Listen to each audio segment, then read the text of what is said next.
I've had to train myself out of the mindset of if it's not done right, it's not worth doing, right? This is a perfectionistic mindset, and it can be detrimental to your progress.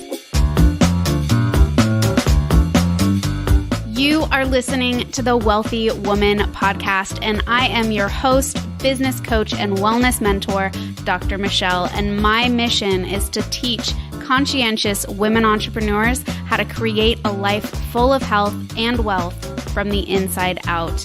In this podcast, you'll learn how to elevate your health and implement business strategies so you can awaken your inner power, show up more confidently, and focus on what really matters. Sharing your gifts, better serving your clients, and showing up even more for the people you love. This is today's successful woman, the WELLthy Woman. Hey there, and welcome back to the WELLthy Woman Podcast. I am in Portland this week, so I'm recording in the beautiful Pacific Northwest. And in today's episode, I'm going to be chatting about how to handle the holidays gracefully so you can feel prepared and empowered for whatever this season brings. I'm specifically talking about the chaos, the travel, the social events, and the family food dynamics, right? That can be a little bit sticky sometimes. So you might be one of those holiday cheer types, which is totally all well and good, but that is not me, if anyone knows me. But I prefer to keep things pretty mellow. And I actually prefer to celebrate things like the seasonal changes as opposed to the typically recognized holidays. But hey, I totally feel you. The holidays can be super stressful on many different levels for many different reasons, right? So first, I want to talk about the chaos, the dependable non-routine that we kind of helplessly tumble into towards the end of November. It's kind of like everything we've been working towards all year, the food choices, the movement, the organization, the motivation, the rituals, it all starts to kind of slip away sometimes, right? Unless we anticipate, plan, and prioritize. So that's going to be the theme of today. Anticipate, plan, and prioritize. So let's start with scheduling issues, right? So first, our bodies have to adjust to the end of daylight savings, which I personally think is a silly construct, but that's besides the point. It might seem like an hour time change shouldn't really make that much of an impact on us, but our body's 24-hour clock is pretty hardwired. So it actually takes us a day or two to adjust, right? So that's the beginning of November, right? And then on top of that, there are actually several articles and studies that talk about some kind of interesting and weird health issues that spike around those times, those time changes. And that includes increased heart attacks and also traffic accidents, right? Weird.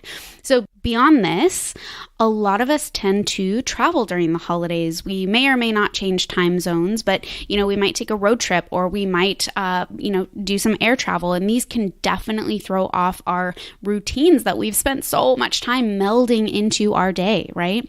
I know I've mentioned this in a previous episode and in some of my Instagram stories, but creating a habit takes a lot of consistency, and consistency takes patience and dedication, right? Ingraining a habit into our subconscious can take anywhere from 18 to 254 days. But if we don't maintain our boundaries and prepare for reasonable adjustments, we can easily lose that momentum when things shift and, we're either in a new environment, maybe we have visitors, or we're exposed to a number of different variables, right? The holiday season brings a lot of unknown. So the first thing to do is anticipate the shifts, plan to be flexible, and prioritize the essentials or your non-negotiables, right? So I don't know about you, but I've had to train myself out of the mindset of if it's not done right, it's not worth doing, right? This is a perfectionistic mindset, and it can be detrimental to your progress because it can not only create stagnation, but it can make you fall off of the path altogether.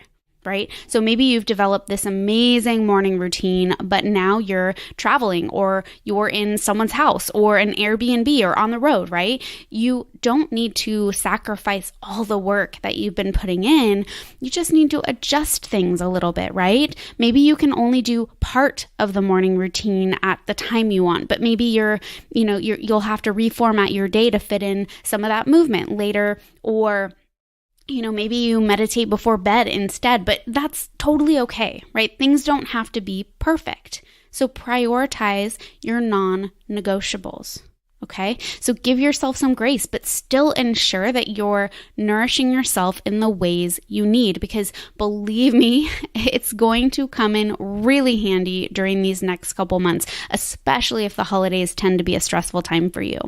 Next, let's talk a little bit more about travel, because it can be really, really taxing on our bodies for multiple reasons, but especially if we're crossing time zones. Again, we need to anticipate the stressor, plan to deal, right, and prioritize our non-negotiables. So the stress of traveling can take a serious toll on our immune system, which makes us way more susceptible to catching something from our fellow flying friends, right, who always seem to be coughing and sneezing, right?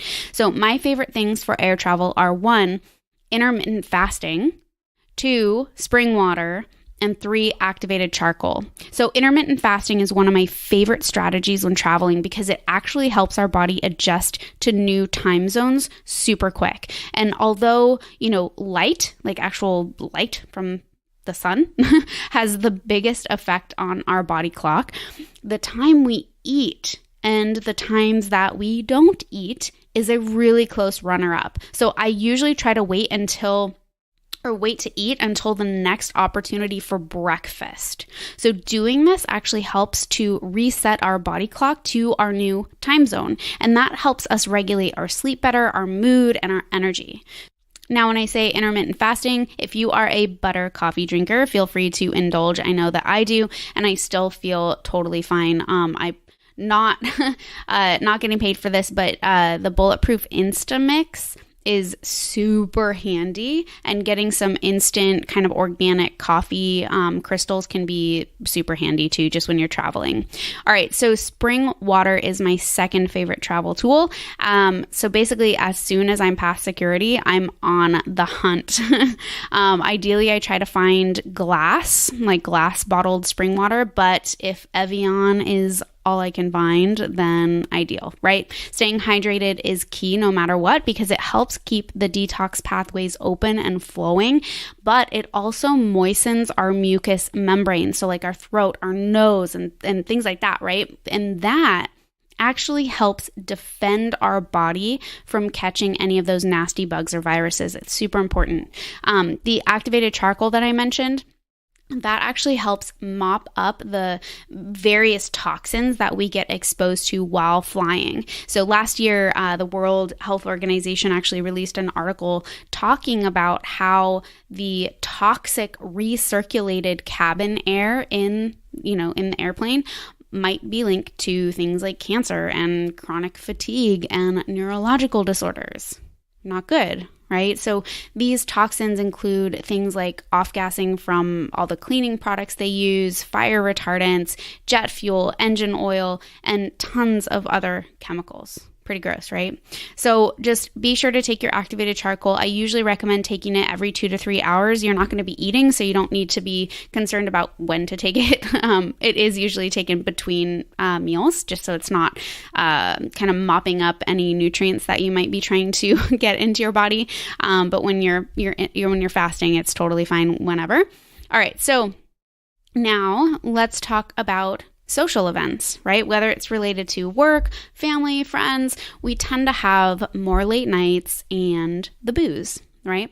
So what to do when we're trying to maintain the healthy trajectory we've been on? So again, we need to anticipate situations you might encounter. We need to create a plan and prioritize your non-negotiables.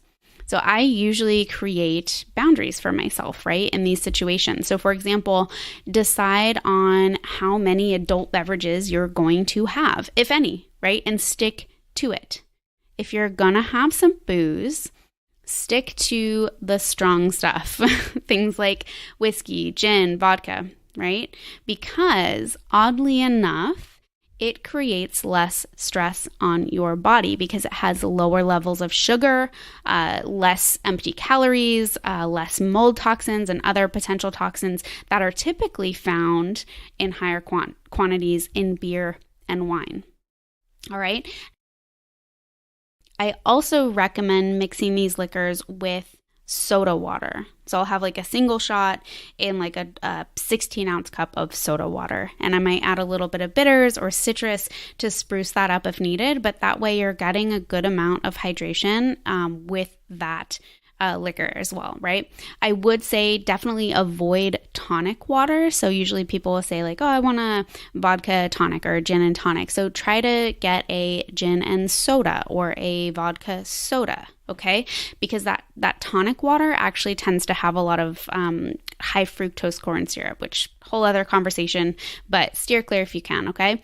Your activated charcoal is actually going to be coming in really handy here too. It helps to mop up some of those toxins from the booze. So I usually like taking some of that before bed. All right, so if you are a non-drinker, awesome. I love sipping on sparkling water or soda water with a little citrus and bitters. It is a super tasty, simple cocktail, and it's, it still makes you feel like you're part of the gang, right? So in regards to late nights, I know it's not always easy to be in bed before 11 p.m., which is ideal, but do your best not to pull too many late nights in a row because it will tax your immune system and potentially throw things off for you the next day, right? So finally, let's talk food. Again, we need to anticipate the stressor, plan our approach, and prioritize our non-negotiables, right? It can be really difficult to deal with the guilt trips and the peer pressure that can surround the holiday season for those of us who choose the clean food route, right? Whether you're gluten-free, dairy-free, grain-free, nut-free, nightshade-free, whatever your dietary preferences are, you're bound to run into someone who is at best confused and at worst completely offended, right? The confused part is easy because it can give you an opportunity to start a conversation, right? And you can share how eating cleaner has improved the various aspects of your life. Who knows? Maybe you might single-handedly improve someone's health and happiness. That'd be pretty cool. The offended part, however, I know personally is not so easy, right? But it's still workable. Again, this goes back to the preparation, right? If you know you're going to someone's home where the host could be offended if you choose to not fill your plate, then call ahead, explain the situation, offer to bring something, or to help out or whatever. If that person's going to be unreasonable, eat something beforehand and, maybe it's time to reevaluate whether or not that energy is serving you and your family. But that's a whole other issue that I'm not going to be covering in this episode. Bottom line is that you have to be an advocate for yourself, plain and simple, right? So for a smoother holiday season, I recommend that you, 1, anticipate your obstacles, okay? 2, plan your approach. And 3, prioritize your non-negotiables. All right, so if you found this episode helpful, please share it with a friend or family member. I would love to know what you thought. So hit me up on Instagram, send me a DM, or take a screenshot of you listening and tag me at WELLthy Woman. That's WELLthyWOMAN_. Otherwise, tune in next week where I talk with you all about adrenal health, my favorite way to test your stress response, and how to restore their function so you can maintain energy and avoid burnout. So I will chat with you next week. All right, ladies, thank you for listening to another transformational episode. If you haven't subscribed yet, what are you waiting for? You know my mission is to help inspire and empower women to share their gifts, better serve their clients, and show up even more for the people they love. So if you enjoyed this episode, leave an awesome review so more women can find us and join us in creating a life of wealth.